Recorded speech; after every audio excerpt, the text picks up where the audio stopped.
하나님 말씀은 출애굽기 3장 7절부터 10절입니다. 교독하겠습니다. 여호와께서 이르시되 내가 애굽에 있는 내 백성의 고통을 분명히 보고 그들이 그들의 감독자로 말미암아 부르짖음을 듣고 그 근심을 알고 내가 내려가서 그들을 애굽인의 손에서 건져내고 그들을 그 땅에서 인도하여 아름답고 광대한 땅, 젖과 꿀이 흐르는 땅, 곧 가나안 족속, 헷 족속, 아모리 족속, 브리스 족속, 히위 족속, 여부수 족속의 지방에 데려가라 하노니 이제 가라. 이스라엘 자손의 부르짖음이 내게 달하고 애굽 사람이 그들을 괴롭히는 학대도 내가 보았으니 이제 내가 너를 바로에게 보내어 너에게 내 백성 이스라엘 자손을 애굽에서 인도하여 내게 하리라. 아멘. 기도드리겠습니다. 살아계신 하나님, 이 시간에 하나님의 말씀을 전하고 듣습니다. 성령께서 역사하셔서 우리를 향한 하나님의 뜻을 잘 깨달아 알게 도우소서. 하나님이 우리에게 알려주시는 대로 믿고 따르게 도우소서. 하나님, 참으로 힘들고 어려운 이 세상이고 인생길이지만 하나님의 은혜로 말미암아 하나님의 말씀에 근거해서 살아가게 되면 우리가 참 인생길에 등불과 빛을 얻게 될 것이고 또 하나님의 영광을 드러내며 또 천국에 우리가 들어가게 될 줄을 믿습니다. 이 시간도 온전히 주장하시기를 간절히 바라고 예수 그리스도의 이름으로 기도드렸습니다. 아멘. 예, 어제 이렇게 말씀드렸던 6절에서 이제 살펴보게 되면 하나님은 이제 어떤 하나님이냐 그랬을 때 하나님은 아브라함의 하나님, 이삭의 하나님, 야곱의 하나님이다라고 이렇게 하나님이 하나님 자신을 드러내셨습니다. 아브라함의 하나님, 이삭의 하나님, 야곱의 하나님이라는 것은 하나님이 언약의 하나님이시다라는 거예요. 다시 말해서 하나님이 아브라함에게 약속을 하셨죠. 언약을 맺으셨습니다. 이삭과 야곱에게도 언약을 맺으셨어요. 어떤 언약입니까? 하나님이 그 아브라함과 아브라함의 후손을 이제 하나님의 자녀 삼으시고 또 하나님이 그들의 하나님이 되어 주셔서 그들에게 가나안 땅을 주시고 또 후손을 하늘의 별과 바다의 모래와 같이 이루어 주시고 또 그들을 통해서 구원자 예수 그리스도가 오게 하신다라는 이 언약을 맺어 주셨습니다. 그래서 이 하나님이 아브라함의 하나님, 이삭의 하나님, 야곱의 하나님이라는 것은 이 언약을 이루어 주시는 하나님이시다라고 이렇게 알려주는 것입니다. 그런데 이스라엘 백성들 입장에서는 하나님이 아브라함에게 또 이삭과 야곱에게 또 자신들에게 해 주신 이 언약을 과연 하나님이 지키시는 것인가? 정말 하나님이 그 언약하신 대로 자신들을 보호하시며 구원해 주실 것인가 하는 여러 가지 의심이 들었어요. 왜 그러냐면 모세가 태어나기 전이죠. 그러니까 지금 모세가 하나님을 만나기 전 80년 전부터 이스라엘 백성들은 극심한 노동에 시달렸습니다. 그래서 이스라엘 하나님의 은혜로 이스라엘 백성들이 번성하게 되니까 요셉을 알지 못하던 왕이 이제 요셉을 알지 못하는 왕이 이제 그 이스라엘 백성들을 아주 핍박을 했어요. 그래서 이스라엘 백성들이 번성하지 못하게 첫 번째는 온갖 고된 노역을 시켰죠. 그래도 번성하게 되니까 이제는 어떻게 했냐면 이스라엘의 남자 아기들은 다 나일강에 던져버리라 라는 그러한 명령을 내려서 이스라엘 백성들은 정말 살 수도 없는 도저히 아기를 낳을 수 없는 그러한 상황 속에서 겨우겨우 버티고 있었던 것입니다. 근데 하나님이 그렇게 이미 80년 전에 그러한 고통 속에 살아가고 있었는데도 불구하고 하나님이 80년 동안 아무런 그러한 일을 하시지 않은 거예요. 그렇게 되니까 이스라엘 백성들 입장에서 이게 무슨 일인가? 하나님이 정말 우리를 모르시는가? 지금 상황이 어떤가를 모르시는가? 라는 여러 가지 의심이 이제 들어온 것이죠.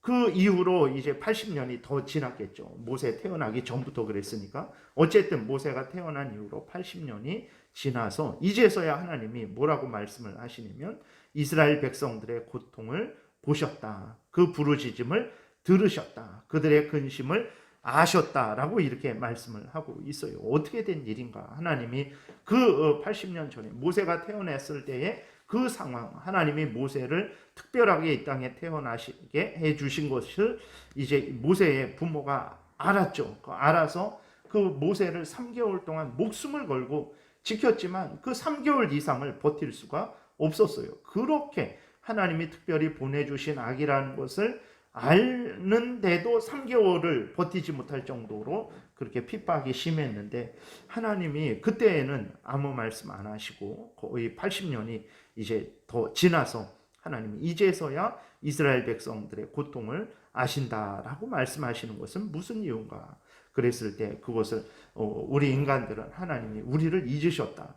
하나님이 우리를 더 사랑하시지 않는다. 하나님이 우리를 버리셨나 보다. 이런 생각을 하지만 결코 그렇지 않습니다. 첫 번째로 하나님이 그렇게 80년 전에 그렇게 고통스러울 때 하나님이 나타나셔서 지금 그때 그들을 이제 보호하시지 않은 것은 첫 번째로는 하나님의 때가 있기 때문에 그렇습니다. 하나님의 정하신 때가 있기 때문에 그 정하신 그 때까지는 이스라엘 백성들로 하여금 인내하고 그 견디게 하시는 훈련을 하게 하셨던 것이고, 두 번째로는 이스라엘 백성들의 잘못도 있습니다.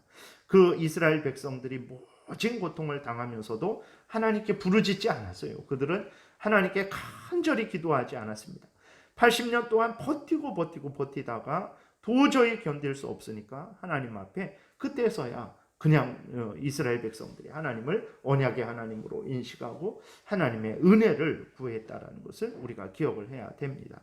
하나님은 어떤 하나님입니까? 하나님은 하나님의 백성들의 부르짖는 소리를 들으시는 하나님이에요. 시편 34편에도 보게 되면 여호와의 눈은 의인을 향하시고 그의 귀는 그들의 부르짖음에 귀를 기울이시는도다라고 이렇게 기록이 되어 있어요. 하나님은 하나님의 택한 백성들을 살펴보시고 그들의 간구에 하나님은 그들을 향하시고 그들의 간구를 들으시는 하나님이시다라고 분명히 말씀을 하시는데도 불구하고 이스라엘 백성들은 이제 그 힘들고 어려울 때 하나님을 의지하지 않았었던 것입니다. 그래서 너무 견딜 수 없으니까 그때서야 하나님께로 돌아와서 하나님의 은혜를 구했던 거죠. 그래서 이러한 하나님의 여러 뜻 가운데 이제 이스라엘 백성들을 80년 전에 그때에 구원하시지 않고 지금에서야 하나님께서 이제 모세를 보내셔서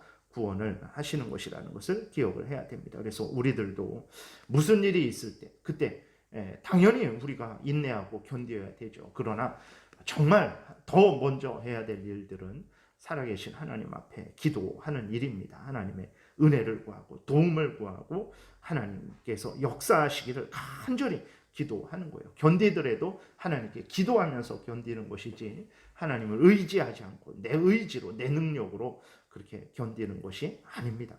먼저 하나님께 기도하고 하나님을 의지하는 가운데 우리가 인내하는 그러한 신앙생활을 해야 되겠습니다. 그리고 8절에 보게 되니까 이제 하나님이 이렇게 말씀하세요. 내가 내려가서 즉 하나님의 애굽에 내려가신다라는 거예요. 직접 하나님이 애굽에 내려가셔서 그 이스라엘 백성들을 이제 애굽의 손에서 건져내고 그들을 하나님이 약속하신 가나안 땅으로 복된 땅으로 젖과 꿀이 흐르는 땅으로 인도하시겠다라고 이렇게 말씀을 하십니다. 그런데 8절에서 그 말씀을 하시고 9절에 보게 되면 하나님이 8절에서는 내가 내려가겠다 이렇게 말씀을 하시고 9절에서는 모세에게 가라라고 이렇게 말씀을 하세요.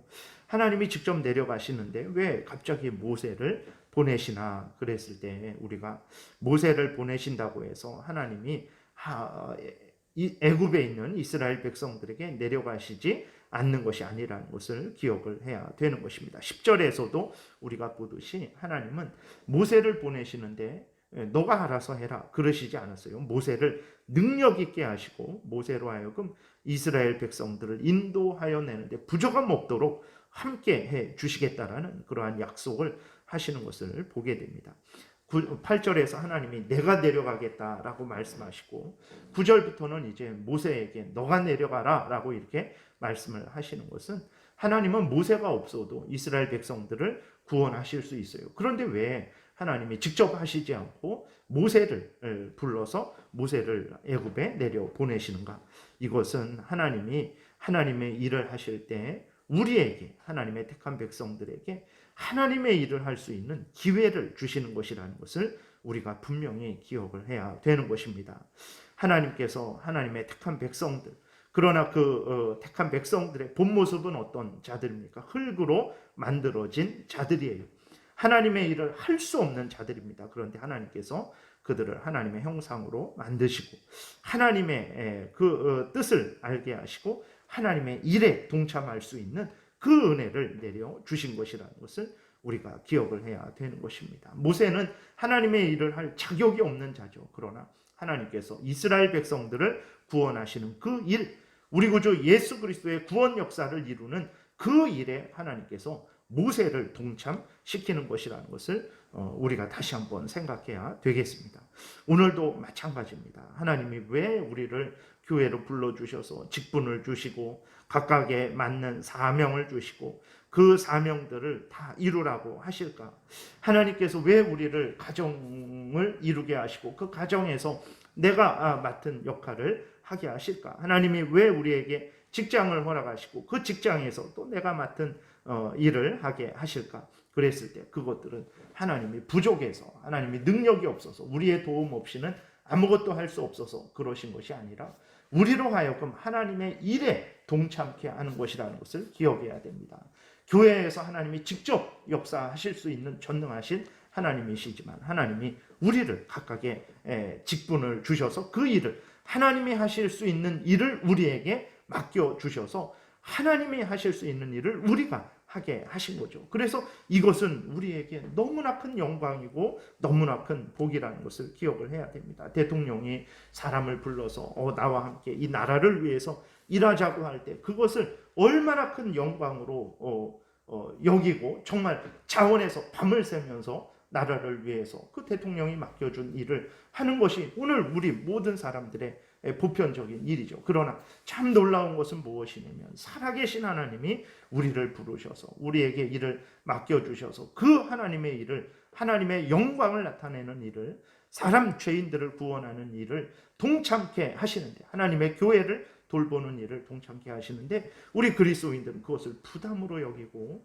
그 일을 행할 때 세상에서 맡은 일보다도 더 불성실하게 행하는 일들이 많은 것을 우리가 보게 됩니다. 이것이 바로 하나님을 업신여기는 것이라는 것을 우리가 기억을 해야 되겠습니다. 하나님께서 가정에서 우리를 가정으로 불러주셔서 가정에서 우리 각자가 아내나 남편으로서 부모나 자식으로서의 역할을 하게 하는 이 모든 일들은 역시 하나님의 영광을 드러내고 하나님의 뜻을 이루게 하시는 그러한 우리에게 기회를 주신 것이라는 것을 기억을 해야 됩니다. 직장에서의 삶, 국민으로서의 삶, 우리 모든 일생이 그렇습니다. 하나님의 영광을 드러내는 하나님의 그 일꾼으로서 우리에게 기회를 주시는 것입니다. 그러므로 이러한 모든 일들 행하기에 어렵고 힘듭니다. 낙심되는 일도 많고 정말 이런 일 맞지 않는 게 더 속 편하고 이럴 때가 너무나 많아요. 그럼에도 불구하고 이것은 정말 하나님이 우리에게 맡겨주신 일이요, 하나님의 그 영광을 드러내는 일이요, 우리가 죄인들을 구원하고 성도들을 돌보는 일이요, 하나님이 세우신 가정에서, 직장에서, 또 이 나라에서 하나님의 뜻을 펼치는 일이라는 것을 우리가 기억하고 하나님이 우리에게 맡겨주신 사명을 잘 감사함으로, 기쁨으로 충성을 다하며 감당을 해야 되는 것입니다. 고린도전서 4장 1절에 사람이 마땅히 우리를 그리스도의 일꾼이요 하나님의 비밀을 맡은 자로 여길지어다. 그리고 맡은 자들에게 구할 것은 충성이니라 라고 이렇게 분명히 말씀을 하셨습니다. 세상의 정치, 경제, 사회, 문화 이런 영역에서 책임을 맡으면 자랑을 하죠. 내가 요번에 장관이 되었습니다. 내가 요번에 어떤 일을 이제 하게 되었습니다. 그것을 영광으로 여기지만 살아계신 하나님이 불러주신 교회에서, 가정에서, 직장에서 그러한 국민으로서의 그러한 마땅히 그리스도인들이 해야 되는 그러한 사명에 대해서는 별로 그렇게 우리가 자랑하지 않고 별로 거기에 대해서 소중히 여기지 않고 그 일에 대해서 감사함으로 기쁨으로 충성하지 않는다면 그것은 참으로 거룩하신 하나님의 이름을 하나님의 은혜를 이제 모독하는 것이요 그것이 바로 배은망덕한 그러한 잘못이라는 것을 기억을 해야 됩니다. 우리들이 사람을 해치고 사람의 생명을 빼앗는 것만 무지막지한 큰 죄가 아니라 이렇게 은밀하게 정말 마음으로 하나님을 약간 거리를 두고 멀리하고 하나님이 주신 일들에 대해서 우리가 지겨워하고 그 일들을 소홀히 하는 것 이것 역시 하나님 앞에서 우리가 반드시 회개하지 않으면 안 되는 큰 죄악이라는 것도 우리가 기억을 해야 되겠습니다. 그래서 하나님이 모세를 부르셔서 애굽에 보내시는 것은 능력이 없어서 그러신 것이 아니라 그 모세로 하여금 그 하나님의 일을 할 수 있는 그 기회를 주신 것이라는 것을 우리가 깨달아 알아야 되고 우리에게 똑같은 그러한 기회와 그 사명이 주어진 거예요. 그래서 우리 각자가 교회에서, 가정에서, 직장에서, 국민으로서 해야 될 일들 하나님이 주신 것이라는 것을 믿고 감사함으로 기쁨으로 열심으로 하나님 영광을 위해서 또 이웃을 위해서 잘 감당하는 신앙생활을 해야 되겠습니다. 기도드리겠습니다. 살아계신 하나님 아버지 감사를 드립니다. 하나님 우리가 무엇입니까? 정말 썩어 없어질 존재들이고 햇볕이 나면 시들어버릴 풀과 같고 또 불 속에 던져질 수밖에 없는 그러한 하찮고 미약하고 헛되고 그러한 완악한 존재들입니다. 그러나 하나님이 우리를 불쌍히 여겨주시고 예수 그리스도의 피로 씻어주시고 하나님의 자녀 삼아 주셔서 하나님의 일을 그 복되고 영광스럽고 놀라운 일을 우리에게 맡겨주시니 감사를 드립니다. 하나님 아버지 감사함으로 하나님이 맡겨주신 일들 충성함으로 잘 감당해서 하나님의 영광을 드러내고 교회를 복되게 하고 가정을 복되게 하고 직장을 복되게 하고 이 나라를 복되게 하는 우리 모두가 되게 도와주옵소서. 감사드리고 예수 그리스도의 이름으로 기도드렸습니다. 아멘.